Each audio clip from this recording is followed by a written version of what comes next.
बिस्मिल्लाहिर्रहमानिर्रहीम। अस्सलाम वालेकुम। Hope you are all fine. Bushra forex academy की तरफ से इनिशियल कोर्स का थर्ड लेक्चर है। Our first question is how many types of charts. Charts कितने किस्म के होते हैं। चार्ट्स हमारे पास देखिए 3 किस्म के होते हैं। Number 1 line chart, number 2 bar chart और नंबर 3 कैंडलस्टिक चार्ट। नंबर 1 पर आ जाता है लाइन चार्ट। यह लाइन चार्ट एक बहुत ही सिंपल सा चार्ट है। ये सिर्फ हमें क्लोजिंग पॉइंट बताता है। इससे ज़्यादा हमें मज़ीद इस प्राइसेस के बारे में कुछ ज़्यादा मालूम नहीं होता, ना ही कैंडल्स की किसी बॉडी के बारे में, उसके विक और शेडो के बारे में कुछ भी इल्म नहीं होता। नंबर 2 आ जाता है बार चार्ट। बार चार्ट को देखते हैं, यहाँ 2 कलर के बार नज़र आ रहे हैं, ग्रीन और रेड। ग्रीन बार बुलिश को शो कर रही है और रेड बार बेरिश को शो कर रही है। ग्रीन का मतलब ये है कि प्राइसेस लो से हाई हुई हैं और रेड का मतलब ये है कि प्राइसेस हाई से लो हुई हैं। थर्ड नंबर पर हमारे पास है कैंडलस्टिक चार्ट। दुनिया में सबसे ज़्यादा जो यूज़ होता है वो है कैंडलस्टिक चार्ट। ये जापानीज़ कैंडल्स हैं, उन्होंने इसे ईजाद किया और ट्रेडिंग करने के लिए सबसे ज़्यादा आसान चार्ट ये है। सबसे अच्छी इन्फॉर्मेशन जो है वो कैंडलस्टिक चार्ट देता है। इसमें ग्रीन कैंडल्स जो हैं वो बुलिश हैं और रेड कैंडल्स जो हैं वो बेरिश कैंडल्स हैं। कैंडलस्टिक चार्ट में हमें कैंडल्स की प्रॉपर बॉडी, उसकी proper wick, upper lower shadow और इसका प्रॉपर ओपन क्लोज पॉइंट जो है वो नज़र आ जाता है। और ये सबसे ज़्यादा आसान चार्ट है जो हमें ट्रेडिंग करने में भी काफ़ी आसानी देता है। इसके बाद नेक्स्ट हमारे पास कुछ 4 से 5 ऐसे कंपोनेंट्स हैं जिनको मैं आज कवर करूँगी। ये फॉरेक्स के अंदर बहुत ही अहम हैं, जिनमें आ जाता है balance, equity, margin, free margin और मार्जिन लेवल। इन तमाम चीज़ों को अगर हम कवर कर लेते हैं तो हम 99% फॉरेक्स ट्रेडिंग को जान लेते हैं, क्योंकि इन्हीं चीज़ों पर डिपेंड करती है आपकी मोहतात किस्म की वो ट्रेडिंग जिसमें आपको लॉस कम और प्रॉफिट ज़्यादा होता है। आपके सेल फ़ोन में ये थर्ड पेज है। फर्स्ट पेज पर हमारे आपके कोड्स हैं। सेकंड जो कैंडल्स वाला चार्ट है उसमें आपके चार्ट ओपन होता है। और थर्ड नंबर पर मैंने आपसे कहा था एक छोटा सा एन है जिसके किनारों पर छोटे छोटे नुक्ते हैं। जब आप उसको क्लिक करेंगे तो आपका इस तरह का इंटरफेस आ जाएगा जिसमें आपको ये 5 कंपोनेंट्स नज़र आ रहे होंगे। ऊपर सबसे पहले बैलेंस लिखा हुआ है। बैलेंस का मतलब होता है कि मेरे अकाउंट में इस वक्त इतना बैलेंस है। बैलेंस फिक्स है, वो चेंज नहीं हो रहा। फर्स्ट नंबर पर बैलेंस है, वो चेंज नहीं हो रहा। लेकिन उसके नीचे लिखा हुआ इक्विटी, EQUITY, इक्विटी। इक्विटी के आगे जो फिगर है देखिए वो बड़ी तेज़ी से चेंज हो रहा है। तो याद रखिए जो इक्विटी होती है ना, अगर आपकी ट्रेड चल रही है, एक या एक से ज़्यादा ट्रेड्स रनिंग होती हैं, तो इक्विटी भी साथ साथ कम या ज़्यादा हो रही होती है। अगर आपकी ट्रेड्स जो हैं वो नुकसान में जा रही हैं तो इक्विटी में से वो लॉस हो रहा होता है,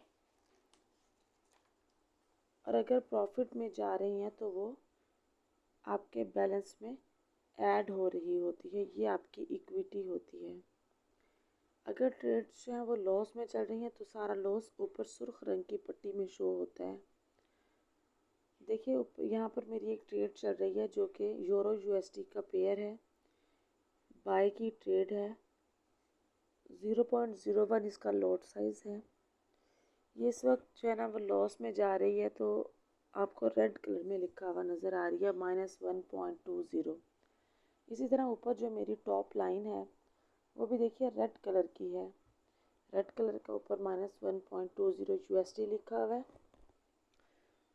अगर ये लॉस में ना होती, अगर यही ट्रेड अगर प्रॉफिट में अब भी चली जाए तो यही सुर्ख पट्टी जो है वो ब्लू कलर की हो जाएगी। ठीक है। और जहाँ पर यूरो यूएसडी के सामने भी नीचे ट्रेड में -1.20 रेड में नज़र आ रहा है, ये आपको ब्लू कलर की पट्टी हो जाएगी और ब्लू कलर में नज़र आएगा। तो इक्विटी का फॉर्मूला क्या है कि अगर आपकी ट्रेड्स एक या एक से ज़्यादा लगी हुई हैं और अगर वो लॉस में जा रही हैं तो आपके टोटल बैलेंस में से वो लॉस माइनस होगा, ये आपका इक्विटी है। अगर आपका प्रॉफिट में ट्रेड जा रही है तो आपके टोटल बैलेंस में इक्विटी ऐड होगा, ये आपका इक्विटी है। नीचे देखिएगा फॉर्मूला दिया हुआ है बहुत ही आसान सा कि balance minus loss is equal to equity, balance plus profit is equal to equity. यहाँ पर हमारे पास जो एक ही ट्रेड चल रही है वो लॉस में है, तो हम क्या करेंगे, उसको अपने बैलेंस में से माइनस करेंगे। अब हम देखते हैं कि वो इक्विटी वही सेम आता है जो ऊपर लिखा हुआ है। नीचे देखिए जो रेड कलर का बॉक्स है उसके बाद लिखा हुआ है 353.06 माइनस 1.20 इज इक्वल टू 351.86, और ऊपर देखिए इक्विटी बॉक्स में लिखा हुआ है 351.86। तो इक्विटी को जानने के लिए एक और हमारे पास भी फॉर्मूला है या एक और तरीका भी है। हमें मालूम होना चाहिए कि हमारी इक्विटी कहाँ से आ रही है और कैसे कम या ज़्यादा हो रही है।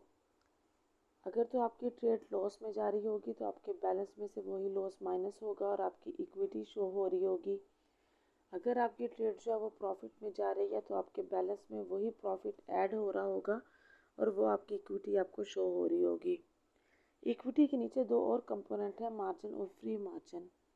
अगर आप उन दोनों को प्लस कर लेते हैं तो वो भी आपकी इक्विटी ही कहलाती है।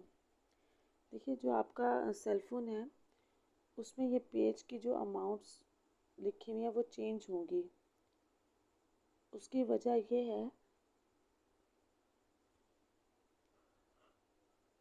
कि आपका बैलेंस चेंज है। जब आपका बैलेंस चेंज होगा उसके बाद आपकी ट्रेड्स चेंज होंगी। आपकी एक यहाँ पर एक ट्रेड लगी हुई है जो कि लॉस में जा रही है, आपकी ज़्यादा लगी हुई हों और वो प्रॉफिट में हो तो ऑब्वियसली जो आपका बैलेंस में वो सारा प्रॉफिट ऐड हो रहा होगा तो आपकी इक्विटी भी चेंज होगी। तो इसी लिहाज से आपका मार्जिन, फ्री मार्जिन और मार्जिन लेवल भी चेंज होगा। अगर आप लोग मज़ीद, कुछ लोग मैथ्स में इंटरेस्ट रखते हैं और अपने कॉन्सेप्ट को मज़ीद क्लियर करना चाहते हैं तो आप अपने सेलफोन के लिहाज से एक पेन ले लें। इस फॉर्मूले के अकॉर्डिंग आप अपने बैलेंस और इक्विटी को निकाल के या सोल्व करके देख सकते हैं। बैलेंस और इक्विटी क्लियर होने के बाद नेक्स्ट है उसके नीचे आपके पास आ जाता है मार्जिन।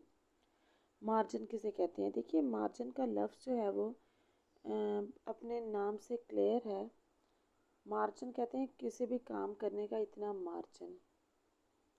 मिसाल के तौर पर आप एक घर बना रहे हैं और आपके पास आप मकान आधे से ज़्यादा बना चुके हैं।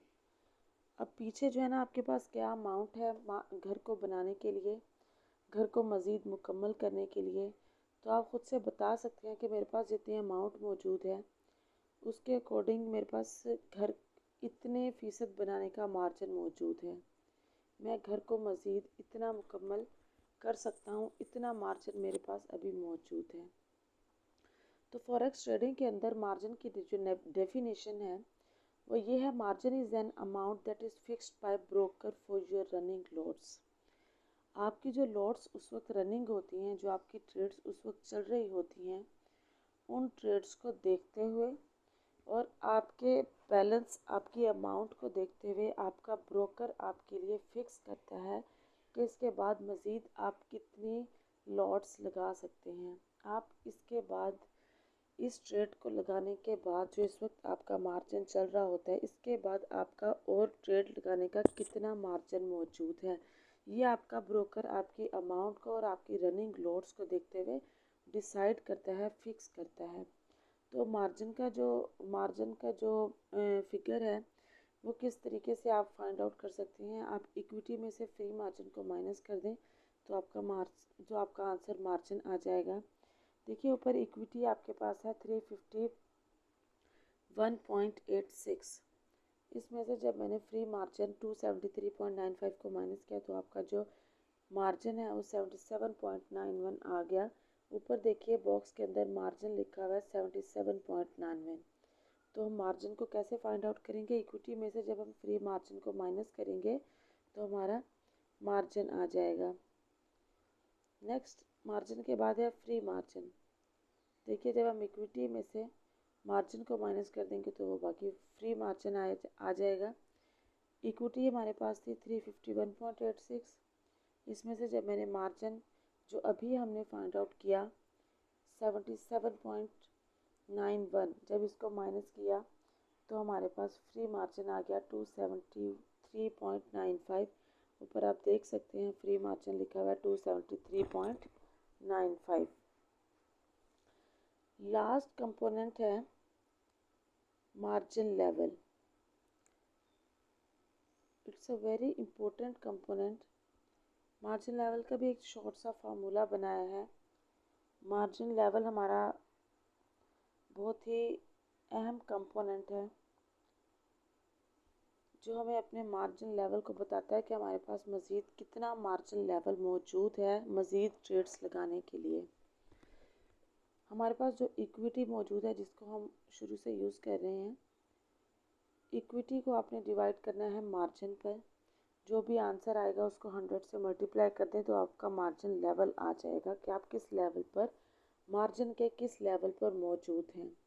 देखिए इक्विटी आपके पास है 351.86। जब इसको मार्जिन 77.91 पर डिवाइड करने के बाद 100 से मल्टीप्लाई किया तो आपके पास आंसर आ जाता है 451.62।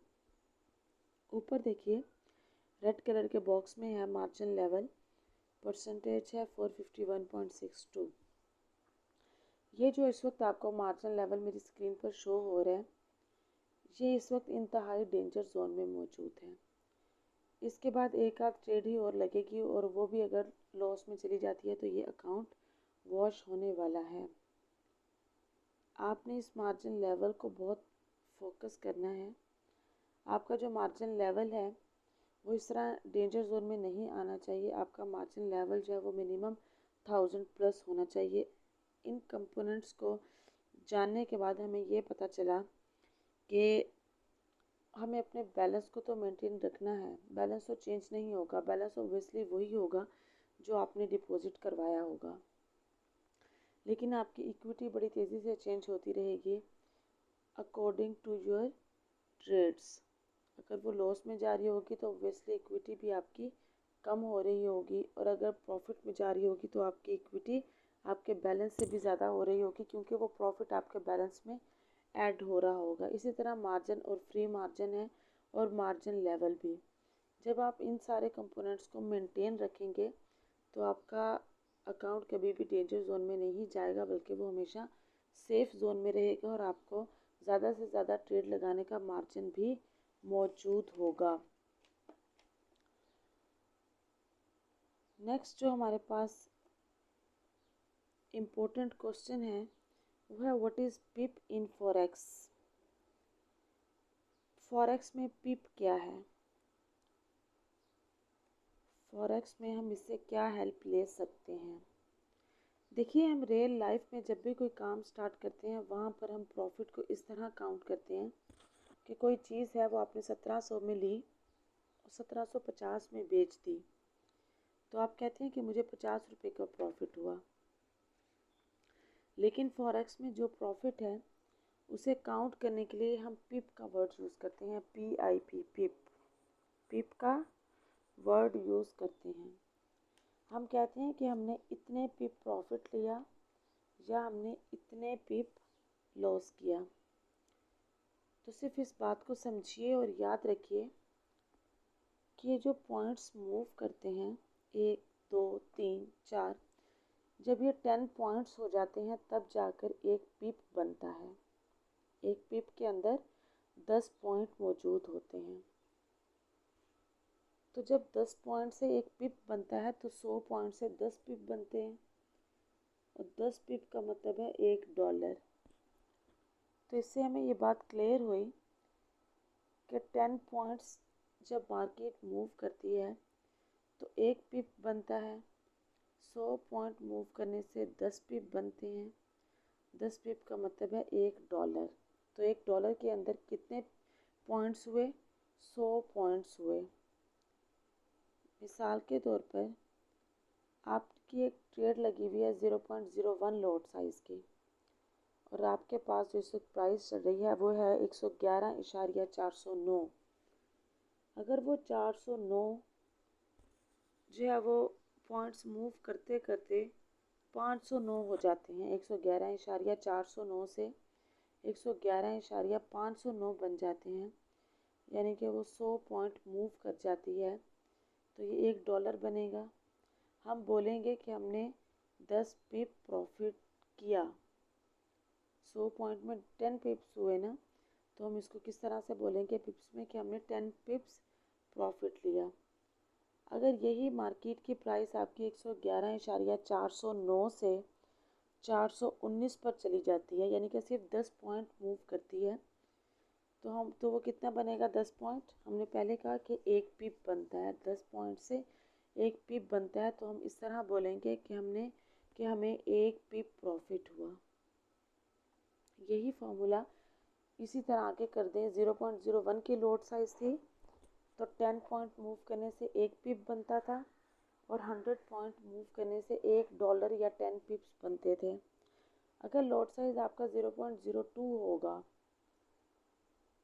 तो आपके 10 पॉइंट्स मूव करने से 20 पिप्स बनेंगे, यानी कि 2 पिप्स बनेंगे। 10 पॉइंट मूव करने से 2 पिप्स बनेंगे, और 100 पॉइंट मूव करने से 20 पिप्स या फिर $2 बनेंगे।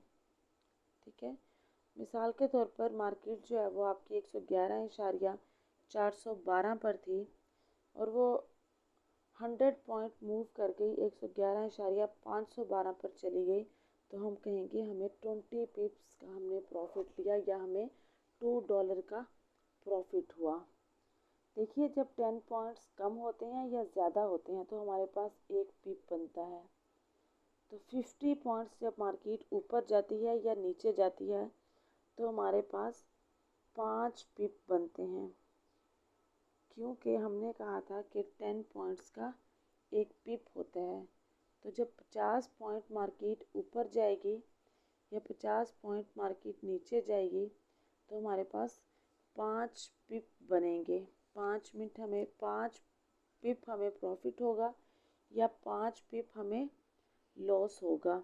इसी तरह जब मार्केट 100 पॉइंट्स अप मूव करती है या डाउन मूव करती है तो वहाँ हमारे पास 10 पिप यानी कि $1 बनता है। यहाँ पर जो स्क्रीन पर नज़र आ रही है, यहाँ से इस पिक्चर से भी एक मिसाल ले लेते हैं। यहाँ पर आपके पास जो है वो एक पेयर ओपन है GBP USD का। देखिए, एक साइड पे बाइंग प्राइस है और एक साइड पे सेलिंग प्राइस है। बाइंग प्राइस में लिखा हुआ है 1.3089 और सेलिंग प्राइस है 1.3091। इसमें 2 नंबर का डिफरेंट आ रहा है। बाइंग प्राइस में है 89, उसके बाद मार्केट गई 90 और 91, तो 91 में जाके चेंज हुआ। 89 से मार्केट जो है वो 91 तक गई। हम कहेंगे कि यहाँ पर 2 पिप्स मूव हुए, 2 पिप्स मूव हुए। ये बाइक प्राइस के लेफ्ट साइड पे मैंने लिखा हुआ है bid price, BID bid price, और राइट साइड पे लिखा हुआ है आस्क प्राइस। बिड प्राइस का मतलब होता है बाइंग प्राइस और आस्क प्राइस का मतलब होता है सेलिंग प्राइस। तो नीचे देखिए स्प्रेड लिखा हुआ है ग्रीन कलर के बॉक्स में। 1.3091 में से जब उसने सेलिंग प्राइस में से बाइंग प्राइस को माइनस किया तो उसका कमीशन कितना बचा? 2 पिप्स। इस फॉरेक्स मार्केट में जो ब्रोकर ने अपना स्प्रेड चार्ज किया हमसे, वो कितना किया? 2 पिप्स उसने चार्ज किया। तो यहाँ पर जो फ़र्क आ रहा है, उसका स्प्रेड जो आ रहा है हमें इसको माइनस करने से मार्केट के अंदर, वो हमारे पास कितना आ रहा है? वो हमारे पास आ रहा है 2 पिप्स के ब्रोकर ने अपना जो है वो 2 पिप्स स्प्रेड हमसे चार्ज किया है। कल हमने लाइव चार्ट के ऊपर ऑर्डर ओपन करना सीखा था, उसके बाद TP और SL भी हमने लगाया था। लेकिन समटाइम ऐसा होता है, हम लाइव चार्ट पर चलते हैं, समटाइम ऐसा होता है कि आप ऑफलाइन हो जाते हैं तो कैसे आपका प्रॉफिट या लॉस जो है वो ऑटोमेटिकली क्लोज हो जाए, या जो आपका प्लान हो, आपको लगता है कि अभी एंट्री नहीं बन रही, मुझे अभी वेट करना चाहिए, लेकिन जब इस प्राइस तक या इस पॉइंट तक जो है वो मार्केट जाएगी तो यहाँ से एंट्री बनेगी, ठीक है। लेकिन आपने उस वक्त ऑफलाइन होना है या आपने उस वक्त बिज़ी होना है, आपके पास उस वक्त सेल मौजूद नहीं होगा, तो फिर आप उस वक्त एंट्री कैसे लेंगे, आप तो ऑफलाइन होंगे। इसी तरह अगर आपको लगता है कि अभी फ़िलहाल मार्केट ठीक जा रही है और इस पॉइंट पर जाकर जो है मुझे इस लॉस को क्लोज कर देना होगा, लेकिन आप उस वक्त ऑफलाइन होंगे, तो उसका भी एक ऑप्शन मौजूद है फॉरेक्स ट्रेडिंग के अंदर। तो नेक्स्ट क्वेश्चन है हमारा, how to set sell limit और बाय लिमिट इन फॉरेक्स। हम सेल लिमिट और बाय लिमिट फॉरेक्स के अंदर कैसे सेट कर सकते हैं जिससे ऑटोमेटिकली हमारी एंट्री लग भी जाए और ऑटोमेटिकली हमारी एंट्री क्लोज भी हो जाए। सेम वही बात टीपी और एसएल वाली की, अगर आप ऑफलाइन हो जाते हैं तो आपका अपने जो फिक्स फीड किया हुआ पॉइंट होता है उसके अकॉर्डिंग आप अपना प्रॉफिट भी गेन कर लेते हैं और आपकी ऑटोमेटिकली ट्रेड क्लोज हो जाती है। इसी तरह अगर आपने स्टॉप लॉस लगाया हुआ है तो उसको एसएल को हिट करने से आप जितना भी बेयर कर सकते हैं उतना लॉस आप ले लेते हैं, उसके बाद आपकी ट्रेड जो है वो क्लोज हो जाती है और आपका बाकी जो अकाउंट होता है वो सेफ हो जाता है। तो वही सेम वही चीज़ वहाँ पर आपकी एंट्री जो है वो क्लोज होती थी आपके फिक्स किए हुए पॉइंट के ऊपर प्रॉफिट या लॉस पर। यहाँ पर अगर आप ऑफलाइन होते हैं और आप अपना चार्ट बनाते हैं तो आप चाहते हैं कि मार्केट में प्राइस जब इस पॉइंट पर आए यहाँ से मेरा बाय ऑर्डर ओपन हो जाए, या आप चाहते हैं कि मार्केट जब ऊपर जाए इस प्राइस पर तो मेरा सेल ऑर्डर ओपन हो जाए।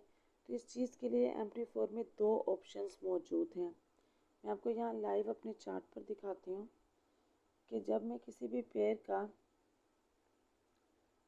ऑर्डर ओपन करूँगी तो यहाँ पर आपके पास आ जाएगा मार्केट एग्जीक्यूशन। ऊपर देखिए ब्लू लाइन के नीचे लिखा हुआ है market execution. Market execution black colour के पेन के साथ लिखा हुआ है मार्केट एग्जीक्यूशन। जब मैंने इसको क्लिक किया तो देखिए नीचे आ गया buy limit, sell limit, buy stop और सेल स्टॉप।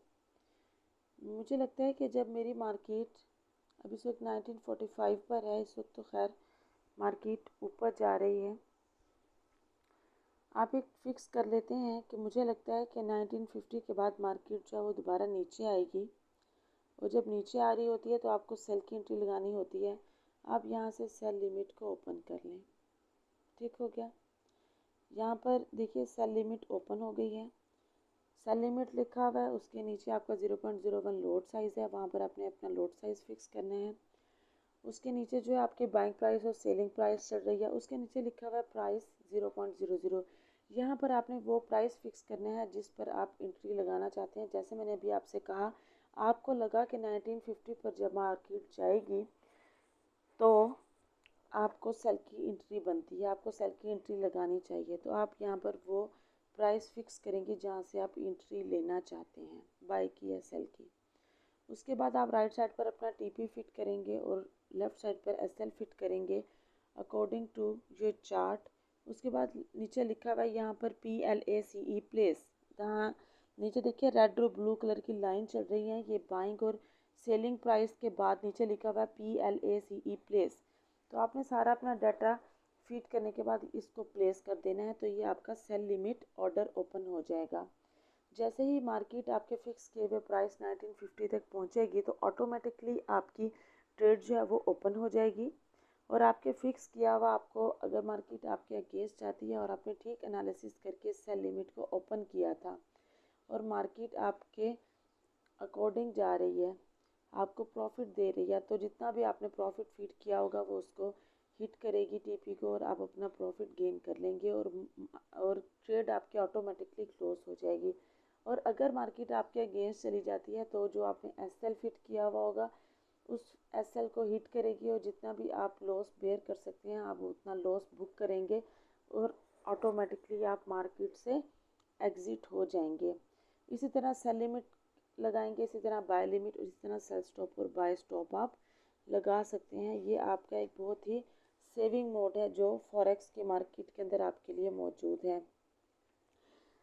अच्छा, नेक्स्ट इम्पोर्टेंट बात ये है कि टाइप्स ऑफ ऑर्डर। मार्केट में जो हम ऑर्डर करते हैं, जो लिखा हुआ आ रहा है पेड़ के नीचे न्यू ऑर्डर, ये जो हम ऑर्डर करते हैं ये मार्केट में कितनी तरह के ऑर्डर हैं? तो देखिए मार्केट के अंदर दो तरह के ऑर्डर हैं। नंबर 1 है मार्केट में, इसको न्यू ऑर्डर पे दोबारा मैंने क्लिक किया तो यहाँ पर लिखा हुआ आ गया मार्केट एग्जीक्यूशन ऑर्डर।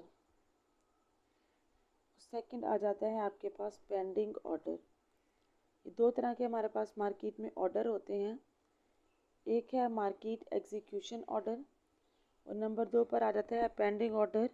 कोशिश किया करें कि नेम को, जो भी वर्ड हो उसके नेम से, उसके मीनिंग से उसको पहचानने की, जानने की कोशिश किया करें, क्योंकि जो भी वर्ड का मीनिंग होता है एक्चुअली वही उसकी डेफिनेशन होती है। जो लोग एजुकेटेड हैं उनके लिए तो ये बात बहुत आसान होगी, लेकिन जो लोग ज़्यादा पढ़े लिखे नहीं हैं, मेरी कोशिश उनके लिए ज़्यादा होगी कि मैं उनको ये बात समझा सकूं कि जो भी वर्ड होगा उस वर्ड के मीनिंग को, उस वर्ड के मतलब को याद रखा करें। यहाँ पर मैंने बोला मार्केट एग्जीक्यूशन ऑर्डर। एग्जीक्यूट हो जाने का मतलब होता है फ़ौरन अमल दरामद हो जाना, फ़ौरन लग जाना ऑर्डर का। मार्केट एग्जीक्यूशन ऑर्डर, जो मार्केट का ऑर्डर है फ़ौरन एग्जीक्यूट हो जाए, फ़ौरन अमल दरामद हो जाए। देखिए मार्केट एग्जीक्यूशन ऑर्डर में जब हम करंट प्राइस पर, हम जब भी ट्रेड लगाते हैं हम करंट प्राइस पर ज़्यादा ट्रेड लगाते हैं कि जो भी उस वक्त एंट्री बन रही होती है हम उसी वक्त करंट प्राइस के अकॉर्डिंग जो भी मार्केट चल रही होती है हम उस प्राइस पर ऑर्डर लगाते हैं या हम बाय या सेल करते हैं। तो ये हमारा जो ऑर्डर होता है वो with in a second execute हो जाता है। किस तरह? मैंने जो है यहाँ पर आपको नज़र आ रहा है सेल और बाय, मैंने यहाँ पर बाय को किया तो देखिए मैंने जब इसे को एग्जीक्यूट किया तो ये मेरा with in a second execute हो गया, मेरा यहाँ पर ऑर्डर लग चुका है मार्केट के अंदर। ये हम आम तौर पर जो है ना यही ट्रेड लगाते हुए, ट्रेड करते हुए यही इस्तेमाल करते हैं। दूसरा आपके पास आ जाता है पेंडिंग ऑर्डर। पेंडिंग ऑर्डर में क्या होता है, हम स्टॉप बाय स्टॉप लगाकर बाय लिमिट ओपन करते हैं। इसी तरह सेल भी जो है वो दो तरह से होता है कि एक सेल स्टॉप लगाकर जो है ना और दूसरा सेल लिमिट लगाकर हम उसको ऑर्डर करते हैं। जो मैंने आपको बताया कि जब आप ऑफलाइन होंगे और आपको वहाँ पर बेस्ट एंट्री लग रही है तो आप अपनी उस प्राइस को फीड करके वहाँ पर अपना सेल लिमिट या बाय लिमिट और सेल स्टॉप और बाय स्टॉप लगाकर अपना जो है वो ऑर्डर पेंडिंग कर सकते हैं। पेंडिंग का मतलब होता है कि उसको आप पीछे छोड़ सकते हैं तो बाद में काम होगा। समटाइम हम इस तरह वर्क बोलते हैं कि काम के बारे में बोलते हैं कि मेरा कुछ काम पेंडिंग है, इतना काम हो चुका है और इतना काम पेंडिंग है, यानी कि कुछ ना कुछ पीछे है। तो आप कहते हैं कि मैंने 2 ट्रेड्स लगा दी हैं, 2 ऑर्डर मैंने लगा दिए हैं, 2 ऑर्डर एग्जीक्यूट कर दिए हैं, मज़ीद जो है मुझे लग रहा था कि बाद में एंट्री बनेगी तो इसलिए मैंने 2 ऑर्डर जो है वो पेंडिंग कर दिए हैं। तो जो ऑर्डर आप पेंडिंग करेंगे हम उसे कहते हैं पेंडिंग ऑर्डर। ठीक है, इस तरह हम मार्केट के अंदर हम 2 तरह से ऑर्डर जो है वो लगा सकते हैं।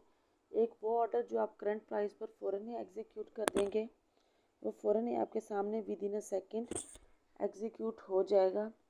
और सेकंड जो होता है वो आपका पेंडिंग ऑर्डर होता है, जो आप अपने अकॉर्डिंग एंट्री को बेस्ट देखते हुए फीड करते हैं और उसके अकॉर्डिंग वो आपका ऑर्डर जो है वो पेंडिंग हो जाता है। जब मार्केट उस पॉइंट पर पहुंचती है तो ऑटोमेटिकली आपका वो ऑर्डर ओपन हो जाता है। नेक्स्ट हमारे पास क्वेश्चन है how to set forex trading plan. सबसे इम्पोर्टेंट बात जो है वो देखिए ट्रेडिंग प्लान है। आप जितने भी कोर्सेज कर लें, आप जितने भी एनालिसिस कर लें, आप जितना भी सीख लें इसको, इस ट्रेडिंग को, इस मार्केट को, लेकिन तब भी एक चीज़ बहुत इम्पोर्टेंट है कि इस मार्केट में आने के लिए सबसे पहले आपको एक प्लान बनाना पड़ता है, आपको एक टारगेट अपना फिक्स करना पड़ेगा। आज हम इस बात को डिस्कस करेंगे कि डेमो अकाउंट में हमने किस तरह ट्रेडिंग प्लान बनाकर काम करना है। देखिए, ऐसा नहीं है कि आपने मार्केट को देखा, अप जा रही है, डाउन जा रही है, प्राइस को देखा, एनालिसिस किया और आपने एंट्री लगा दी। नहीं, आपका एक ट्रेडिंग प्लान भी है, आपका एक टारगेट भी है जो आपने सेट किया हुआ है। उसके अकॉर्डिंग हम चलेंगे। उन रूल्स जो हम रूल्स बनाएंगे अपने लिए, हम उन रूल्स को फॉलो करेंगे और किसी भी सूरत उनको हमने ब्रेक नहीं करना। फर्स्ट ऑफ ऑल, आपने सबसे पहले क्या करना है, ट्रेडिंग प्लान करते हुए आपने अपनी अमाउंट जो है वो कम सेलेक्ट करनी है। सबसे पहले आपने ट्रेडिंग प्लान बनाते हुए अपना जो है अमाउंट सबसे कम सेलेक्ट करनी है। जो अमाउंट जो बैलेंस है वो आपने कम रखना है, क्योंकि डेमो अकाउंट होगा ना, तो ज़ाहिर है आप कितनी भी रख सकते हैं, कितनी भी ले सकते हैं, लेकिन हमने क्या करनी है, अपनी अमाउंट कम से कम सेलेक्ट करनी है। उसके बाद जब आपने ट्रेड स्टार्ट करने लगना है, उस वक्त आपने अपना एक माइंडसेट बनाना है। माइंडसेट का मतलब ये होता है कि मैं ये ट्रेड लगा रहा हूँ, इसमें मैं इतने डॉलर तक लॉस बर्दाश्त करूँगा और इतने डॉलर तक मैं प्रॉफिट लूँगा। तो सबसे पहले जो आपने लॉट लगानी है वो 0.01 की लगानी है। ये हमारे वो ट्रेडिंग प्लान है जो हम सेट कर रहे हैं। आपने क्या करना है, आपने डेमो अकाउंट पर प्रैक्टिस करनी है और प्रैक्टिस का आपको फ़ायदा तभी होगा जब आप किसी प्लान के तहत करेंगे। आपने प्रॉपर मार्केट को जज करना है, फिर और सेल और बाय करना है। वहाँ भी आपने अपना एक टारगेट रखना है कि अगर मार्केट मेरे अगेंस्ट चली जाती है तो मैं इतने डॉलर लॉस बर्दाश्त करूँगा, अगर इससे ज़्यादा मार्केट मेरे अगेंस्ट चली जाती है तो मैं एसएल लगाकर या मैन्युअली अपनी ट्रेड क्लोज कर दूँगा। और सेम चीज़ इसी तरह कि अगर मार्केट इतने प्रॉफिट में जाती है तो मैं अपना इतना प्रॉफिट लेकर मार्केट से निकल जाऊँगा। देखिए, फॉरेक्स एक बहुत बड़ी मार्केट है, अगर इसमें आप लालच करेंगे तो आपको लॉस होगा। अभी आपने सिर्फ डेमो पर प्रैक्टिस करनी है। जब आपको बेसिक, एडवांस, प्रो, एडवांस अच्छी तरह से क्लियर हो जाएगा, फिर आपने रियल अकाउंट स्टार्ट करना है। तो आज का आपका होमवर्क भी यही है कि नंबर 1 तो आपने ये करना है कि जो कल हमने किया था, ऑर्डर ओपन करना, टीपी और एसएल लगाना। कुछ लोग कह रहे थे कि अभी हमारी प्रैक्टिस नहीं हुई, हमें लगाना नहीं आ रहा। तो लगाने का एक ही तरीका है, लगाने आने का एक ही तरीका है, आप उसको बार बार लगाएं। ठीक है, सही लगाएं, गलत लगाएं, ज़्यादा लगाएं, कम लगाएं। आप जब अपने हाथ से लगाएंगे चार्ट को देखते हुए तो आपको खुद ब खुद लगाना आ जाएगा। आपने एक काम ये करना है कि आपने 5 ऑर्डर आज ओपन करने हैं। सेल का करें, बाय का करें, क्योंकि अभी आपको ये नहीं प्रॉपरली मालूम कि आपको कौन सा करना चाहिए, लेकिन आपको ये तो मालूम है ना कि सेल और बाय का ऑर्डर ओपन कैसे करने हैं। तो आपने उसको ओपन करके और मुझे उसके अकॉर्डिंग जो उसकी प्राइस, करंट प्राइस चल रही होगी उसके अकॉर्डिंग मुझे टीपी और एसएल फीड करके दिखाएं, पांचों का। ये आपका होमवर्क है कि आपने 5 एंट्रीज लेनी है और उन पांचों का मुझे टीपी और एसएल देना है, लगा कर देना है। नेक्स्ट आपका होमवर्क ये है कि आपने मुझे अपना ट्रेडिंग प्लान देना है। किस तरह, आपने एक पेज लेना है, ये सिर्फ आपका 5 मिनट का काम भी नहीं है। उसके ऊपर आपने मुझे क्या लिख कर देना है, उसके ऊपर आपने मुझे लिख कर देना है कि आपने कितनी अमाउंट सेलेक्ट करनी है अपना डेमो अकाउंट करते हुए। उसके बाद आपने मुझे बताना है कि आपने डेली कितनी एंट्रीज लेनी है। उसके बाद आपने मुझे ये लिखना है कि आप कितना टाइम देंगे इस फॉरेक्स मार्केट को। उसके बाद आप अपना टारगेट लिखेंगे कि आपको डेली कितना प्रॉफिट चाहिए और आपको डेली आप कितना लॉस बेयर कर लेंगे। उसके बाद आपने मुझे ये बताना है कि कितना टारगेट है जिसके बाद आप इस मार्केट में बिल्कुल स्टॉप हो जाएंगे। उसके बाद आपने एंट्री नहीं लेनी। कितने आपने अपने टारगेट रखा है कि आप इतना प्रॉफिट लेंगे, उसके बाद जो है आप अपना प्रॉफिट या उतना अपना लॉस बुक करने के बाद आप मार्केट से चले जाएंगे। ठीक हो गया। आप ने ये सारी जो 4-5 चीज़ें सिर्फ मैंने आपको बताई हैं, उसमें आपका अमाउंट है, आपकी एंट्रीज़ हैं, आपका टाइम है, आपका टारगेट है, आपका प्रॉफिट है, आपका लॉस है, ठीक है। और ये भी बताइए मुझे कि आप एक हफ्ते के अंदर 5 दिन अगर मार्केट चलती है तो आप कितने दिन ट्रेडिंग करेंगे, कितने घंटे बैठ के ट्रेडिंग करेंगे। ये सब आपने मुझे एक पेज के ऊपर लिखकर उसकी पिक्चर लेकर पेज के सिर्फ 5 मिनट का काम होगा। ये आपने एज अ होमवर्क मुझे कल की क्लास होने से पहले पहले जमा करवाना है।